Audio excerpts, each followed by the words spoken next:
Smart Ideas avec BNP Paribas. Découvrez des entreprises à impact positif.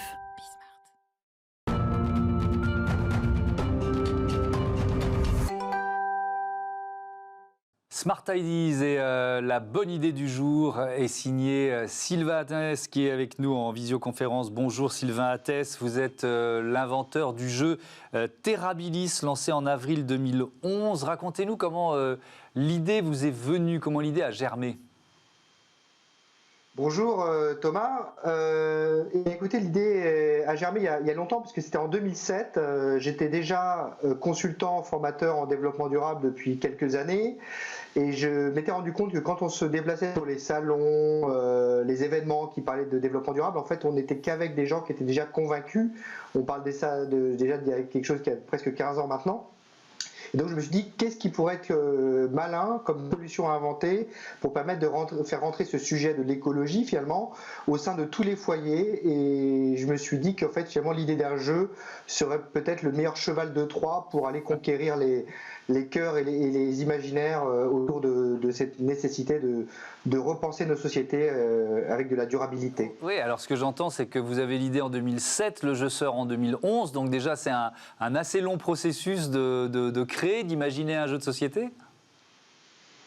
En fait, c'est un peu, je pense que la meilleure image qu'on puisse donner, c'est un peu comme celle de faire une recette de cuisine. C'est-à-dire que quand on copie un livre, c'est pas trop dur, mais quand il faut inventer une recette, on se doute bien qu'il faut essayer, tester, ajuster, corriger. Des fois on se plante, des fois ça marche. Il y a des choses qu'on conserve, il y a des choses qu'on doit abandonner. Et donc c'est un processus plutôt itératif, on va dire, où on va tester, jusqu'à temps d'affiner notre solution. Ouais. Et puis il faut trouver des financements, puisque c'est un projet qui a été aussi autofinancé. Donc voilà, il fallait trouver la somme pour fabriquer les 2000 premières boîtes. C'était pas non plus hyper facile. Il y a 15 ans. Je comprends. Bon, la liaison n'est pas parfaite, on s'en excuse auprès de nos téléspectateurs. Vous présentez, Sylvain Attès, Terrabilis comme une sorte de Monopoly du développement durable. Alors imaginons que je démarre la partie. C'est quoi le but des joueurs ?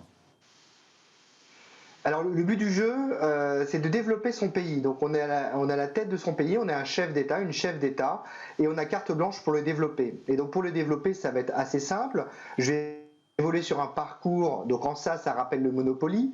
Mais Monopoly, développement durable, ça pourrait être un oxymore, on est d'accord, parce que ça ne semblerait pas très durable, Monopoly, voilà.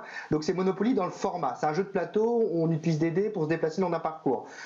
La différence, c'est que je n'ai pas des rues. C'est que je vais, en fait, quand je vais tomber sur certaines cases de construction, je vais pouvoir développer mon pays en mettant des constructions, justement. Donc, je vais pouvoir mettre des constructions comme des ports, des parcs, des écoles, des traitements de l'eau, des entreprises, des énergies fossiles renouvelables, de l'agriculture biologique ou de l'agriculture intensive. Et en fait, on est bien dans le monde d'aujourd'hui où on offre aux joueurs la possibilité de pouvoir faire les choses qui sont durables et des choses qui le sont beaucoup moins. Non pas pour en faire la promotion, de l'une ou de l'autre, mais pour permettre justement aux joueurs de comprendre que certaines cartes, même si elles semblent intéressantes, parce que par exemple elles rapportent beaucoup d'argent quand on revient à ce case départ, peuvent avoir un tribut lourd aussi pour la planète qui peut au final enclencher peut-être qu'on va perdre beaucoup de points pour avoir voulu gagner un peu plus d'argent. Donc c'est pas forcément la stratégie la meilleure que celle qui va être celle de faire beaucoup d'argent ou de chercher des gains maximum à court terme. On va chercher plutôt un équilibre dans nos modèles. Voilà. Vous avez forcément minimisé l'impact écologique de la fabrication de ce jeu. Comment vous avez fait ? Et ben en fait, alors c'est pareil, faut remettre ça là. En 2010, quand j'ai cherché à faire fabriquer mon jeu, tout le monde m'a dit en gros, les seuls qui sont capables de fabriquer pour pas cher, c'est à l'autre bout du monde, en Asie. Et puis le plastique, c'est moins cher que le carton, donc fabriquer en Asie avec du plastique. Et bon, évidemment, moi je l'ai pas. Donc j'ai cherché en fait des fabricants et des solutions. Et finalement, avec des fabricants, donc j'ai trouvé notamment une entreprise qui est basée en France et en Belgique, qui s'appelle Cartamundi, qui a vraiment joué le jeu parce qu'ils avaient quelques solutions, mais en fait ils ont cherché avec moi d'autres solutions pour essayer sur des encres végétales, des papiers recyclés, recyclables, du carton recyclé, des bois, il y a des jetons en bois donc issus de forêts gérées durablement, ainsi de suite. Donc en fait l'idée ça a été d'utiliser des solutions lorsqu'elles existaient parce qu'elles étaient écologiques, et sinon de challenger un peu les fabricants pour leur dire voilà, non, moi je veux ça, donc essayez de me trouver une solution. Et donc ça a été vraiment finalement une aventure un peu collective parce que eux ils ont intérêt à développer des solutions écologiques pour les proposer à d'autres, et puis moi j'avais intérêt à utiliser les solutions qu'ils proposaient déjà parce que c'était un gain de temps puis finalement des problèmes en moins à solutionner quoi.